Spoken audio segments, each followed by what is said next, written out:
আসসালামু আলাইকুম প্রিয় দর্শক, অন্য মঞ্চের আলাপচারিতায় আপনাদের স্বাগত জানাচ্ছি। আসিফ নজরুল সে উপদেষ্টা বলেছিল ২৬ লক্ষ ভারতীয় নাগরিককে নাকি আমরা সরকারি চাকরি দিয়ে রেখেছি, কিন্তু আজ পর্যন্ত কি তার একটা নামও দিতে পেরেছে বা তাদের চাকরি থেকে তারা বিদায় দিয়েছে? ২৬ লক্ষ কোথায় চাকরি দিলাম?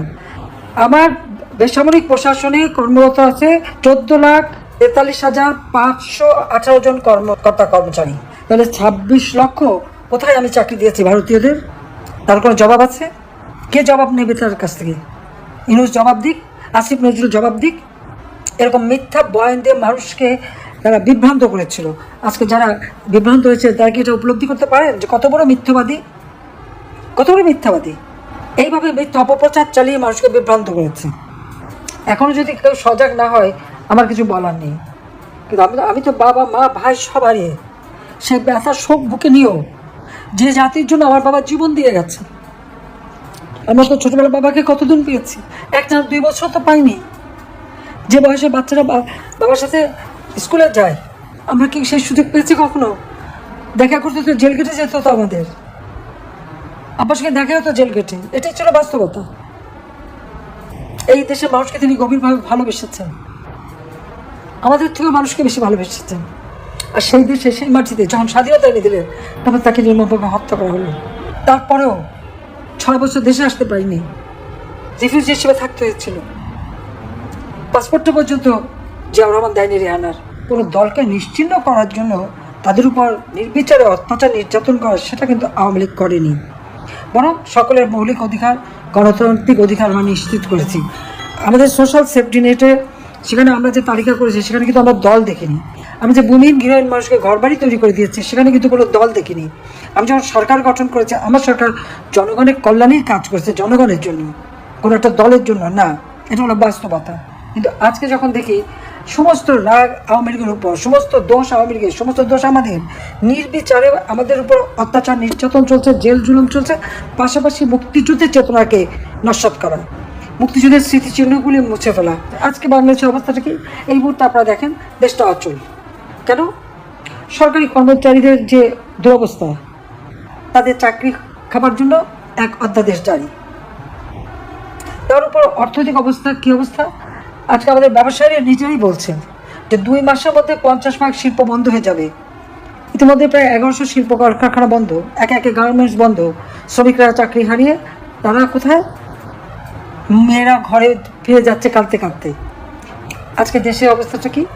যে কোনো একটা ঘরের মধ্যে বাড়িতে ঢুকে যে কি তারা সমন্বয়ক, এখন আবার সেটা নতুন পার্টি হয়েছে এনসিপি আর বিএনপি জামাত, এরা মিলে সেখানে নির্যাতন, লুটপাট, কারো বাড়িতে ঢুকে লুটপাট করা, মারা, অত্যাচার করা।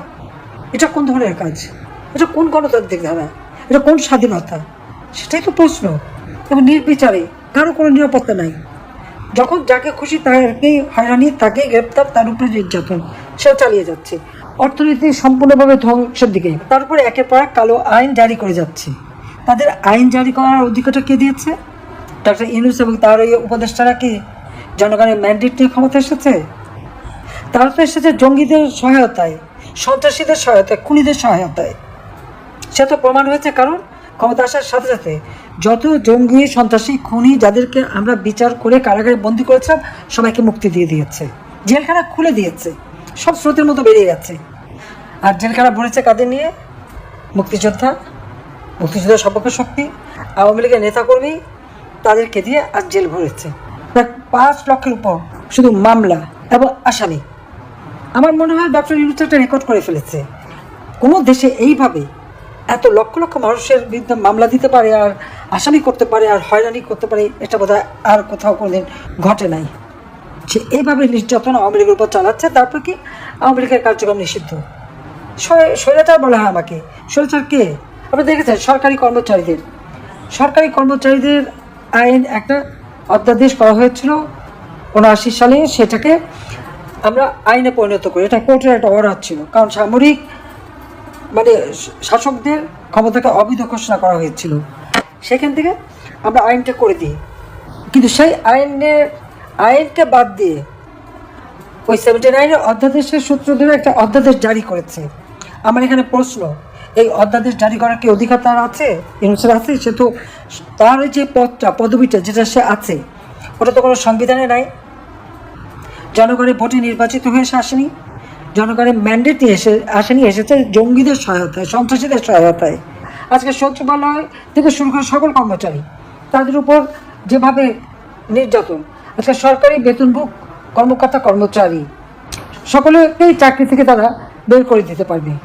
4 ধরনের শৃঙ্খলা ভঙ্গের অপরাধে তারা বিভাগীয় মামলা ছাড়াই শুধুমাত্র কারণ দর্শানোর নোটিশ দিয়ে চাকরি থেকে বরখাস্ত করতে পারবে। এই ধরনের অধ্যাদেশ তারা জারি করেছে। কে তাদের দিয়েছে অধিকার?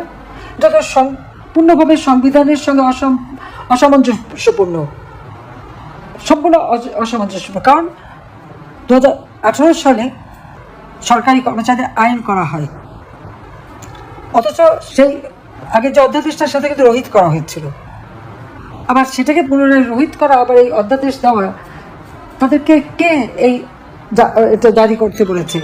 সরকারি অধ্যাদেশ জারি করা কোনো অধিকার তো এর নাই, সংবিধান সেই অধিকার দেয়নি। আর যে আইন সংসদে পাশ হয়েছে সেটা কার্যকর হবে বা সংশোধন হবে সংসদেই, অথচ সংসদ কোথায়? একের পর এক আপনারা দেখেন কীভাবে সরকারি কর্মকর্তা কর্মচারী থেকে শুরু করে এখানে আমাদের সামরিক বাহিনী, সশস্ত্র বাহিনী, পুলিশ বাহিনী বলেন, প্রত্যেকের উপর যে জুলুমটা হচ্ছে। এখন এই নতুন আইনে এদেরকে সম্পূর্ণভাবে চাকরি থেকে বরখাস্ত করতে পারবে শুধু কারণ দর্শানোর নোটিশ দিয়ে। সরকারি আইনে তো এটা বলা নাই, তো এই অধ্যাদেশ দেবে কীভাবে? একটা দেশকে কীভাবে ধ্বংস করা যায়, এটাই হচ্ছে ইউনুসের উদ্দেশ্য। যে দেশটা মাত্র 8 মাস আগে সারা বিশ্বের কাছে উন্নয়নের বিস্ময় ছিল, আজকে সেই দেশটাকে ধ্বংসের কিনারে নিয়ে গেছে। যে গরিব মানুষ অন্তত 3 বেলা